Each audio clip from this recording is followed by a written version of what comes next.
Wow, that's all I'm going to say about this game. It is one of the best games I've ever played in my life. Now, I don't know how you meant to describe probably one of the best games you've ever played in your life. Let's just put it this way. This is probably one of the best 2K games that they've ever done. And wow, it is just a masterpiece. The story is probably one of the best story games I've ever played. Stuff Mass Effect. Okay. No, not Mass Effect, not Mass Effect. Mafia 2. One of the best story missions I've ever played in my life. This story mission is just amazingly well done, and the hours of gameplay here. There's about, I don't know, about 40 missions, 30 missions, about 20 missions I think, but they're all about, shortest is about an hour. You might spend at least 3 hours on a mission, which is quite a long time. This game took me about 4 days to complete. It was very long. So let's go on to Joe's Adventures. Since this is actually a free roam.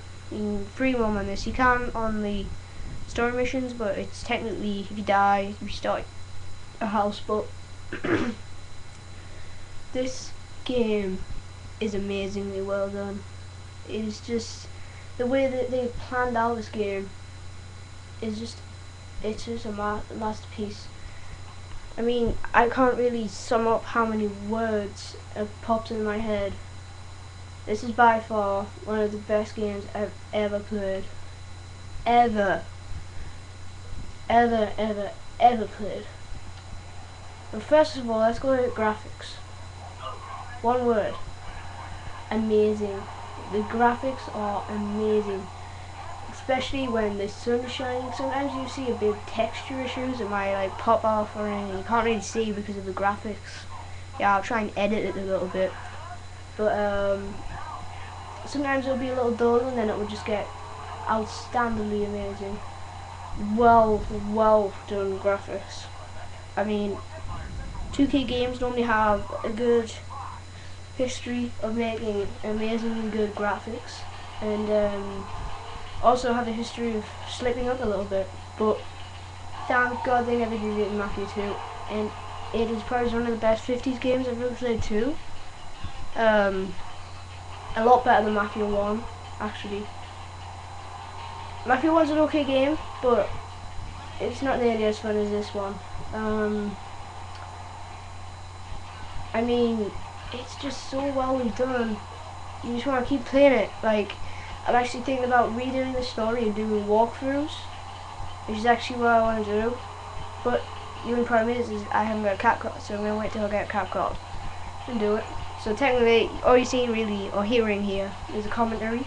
But I am showing gameplay, but you can't really see it, I know. But there's so much realistic things here. Like, you can actually die in a car crash. If it's that bad, you can actually be killed. Also, your car will break down, there's no gas. Also, roads will have bumps in them in your car. Physics in the car is just well done.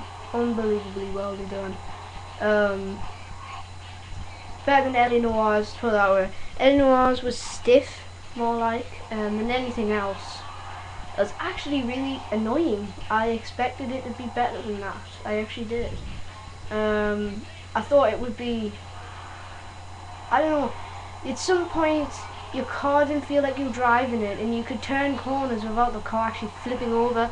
It was very weird. Car mechanics didn't really work out very good either. But yeah, anyway, you can die in a car crash. You'll need to get petrol. You can also, if you crash too far, you need to repair your car, which you could say is realistic, but you could also say is unrealistic. But it is quite realistic. I like the time, when the time goes by, it really is like as if the time goes by. You can tell what's the difference between the 40s and the 50s because of this game. I just love Vito's story. I'm on Joe's Adventures in a minute. but his story isn't as good because the DLCs aren't that good. Apart from one thing is actually the free roam. Oops, I got the cops after me. They're not gonna find me. I'm gonna get away from them. But Vito's story, it's the main point of the game, and oh my god, it's well done. The cover system is amazingly done. The AI is just excellent. The gunplay is excellent. They did improve it on Joe's Adventures. Like, it wasn't too bad to kill someone, which is actually does work quite better than what it did in Vito's story. Card play, mission variety is amazingly well done. Access to places, another thing, really good. Like, I noticed you might not be able to access this place. I don't know, but I seen in Mafia 1 you couldn't go back into the places that you wanted to go into. I'm not doing a Mafia 1 versus Mafia 2 here, but just saying. It's good to see that it's done that. Also, like, character model is really good. And also you get an unwrap Vito story too. When you're on it, like, you get to learn more about your character when you're playing it. And the cutscenes are one of the best things about this game. They are amazingly well done. It actually makes you feel like you're there, which is extremely well done. Also, there's collectibles to be found as well. You can go in bars and everything. You can even get drinks from bars, but to be honest, there's no like hunger bar or anything. Hunger like bars or anything. Well, thank God they didn't. But also, you can have these fights with these gangsters if you wish to, and the fighting mechanics is awesomely basic, but it works very well. And sometimes when you go for things that aren't so basic, they kind of slip up and end up quite bad. So at least they did actually do okay on the fighting. Because sometimes you're going to be seeing fighting a greaser or fighting somebody. It is quite cool. Some of the finishing moves I liked quite a bit. Also, I like, it's not a huge spoiler, but this factory here gets burnt down. I couldn't tell you why, but it does, and it's not something really to do with the whole game or anything, it's just a factory.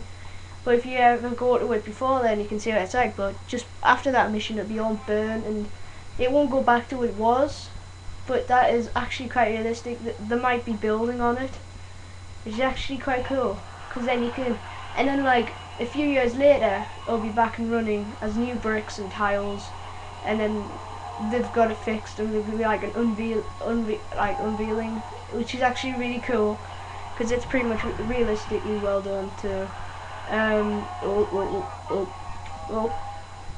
Also, there's 50 radio stations. Sometimes they're a little bit off by like, one of them's off by 7 years, which is quite a bit, but I think there's a 60s music in here too, unless they went into the future, but nothing to worry about. It's only one song, I think, but it's a few songs actually, but to be honest, most songs from the 50s were normally 40s, but I think they had to do that sometimes. But what's really detailed, I actually like this, it was really good, and it still is. When you switch radio stations, there's a radio station on the side. Well, if you're in the 40s, there'll be like a radio station that's now.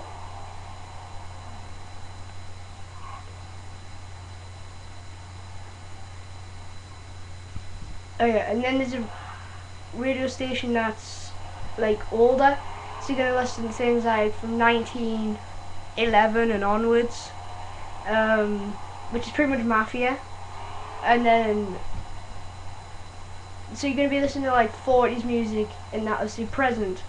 But when you're in the 50s, you go into what the old music was, it turns out to be the 40s stuff, and the extremely old things, which is the 1911 stuff, and the new things, the 50s stuff. It sounds quite basic, but it's actually very detailed. I actually thought about that. It's just little bits of detail like this actually make the game, like you're gonna see buses like going around, like doing things, like picking up people. You're gonna see, I actually like this feature, you're gonna see cars stopping by, picking up people and then getting back in the car and taking them somewhere. You're gonna see also pedestrians actually walking into stores and buying things. which is actually really cool. You're gonna see them walking into workplaces too. Also, I love the shadow and dark effects, work actually really cool as well.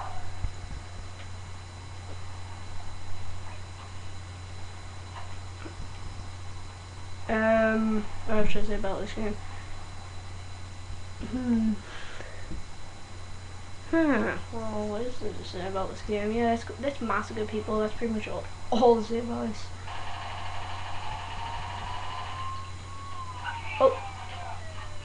Oh, I can't remember the buttons. No. Where's the buttons? No. Oh, there we go. I'm wanted. Oh yeah. You can actually be wanted on this game. Technically what happens is you need to change your clothes, or if you don't change your clothes, or bribe them. I like the bribing thing.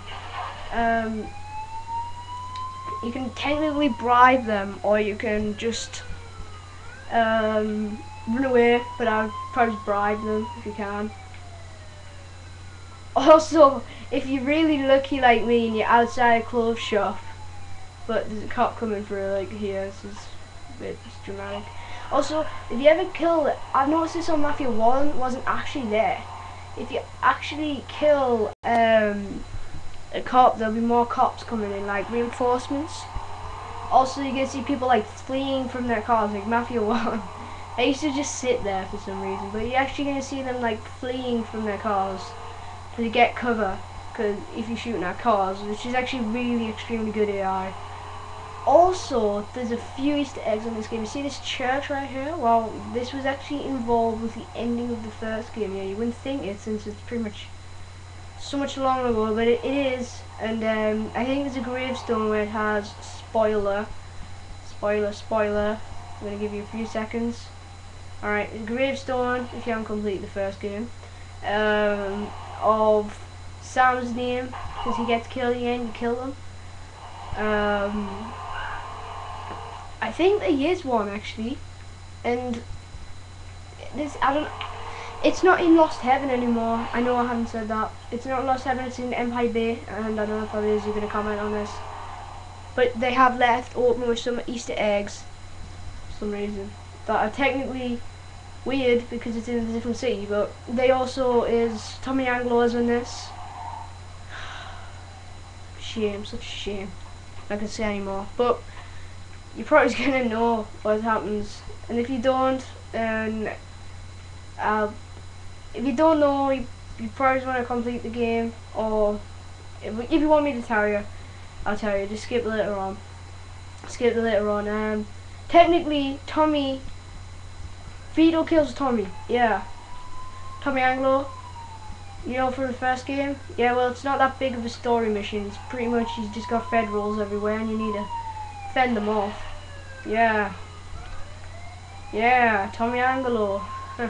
Well, technically, what happens is in the end of the first game, he gets offered protection from the federals, aka marshals or whatever, pretty much, to say that he, you know, because Sareri, pretty much he's a little rat really. He's not a rat, but he didn't do very good, and to offer them protection because of Sareri's probably going to get them back as he did with Frank. So technically, you know, the protection didn't work, of course. Pink car. I can steal it. I don't know why. This is weird. Stealing a pink car. Wow. Oh my god, I'm in a pink car. Anyway, so technically, he was under protection, so you need to like fend them off, and then when you get away, you're like, whoa, what the hell, Vito? That's what you'll say. That's what you'll say anyway.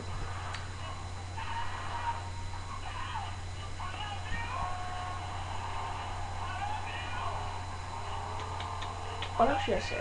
Oh yeah, I noticed in Joe's Adventures, the wanted system is really annoying.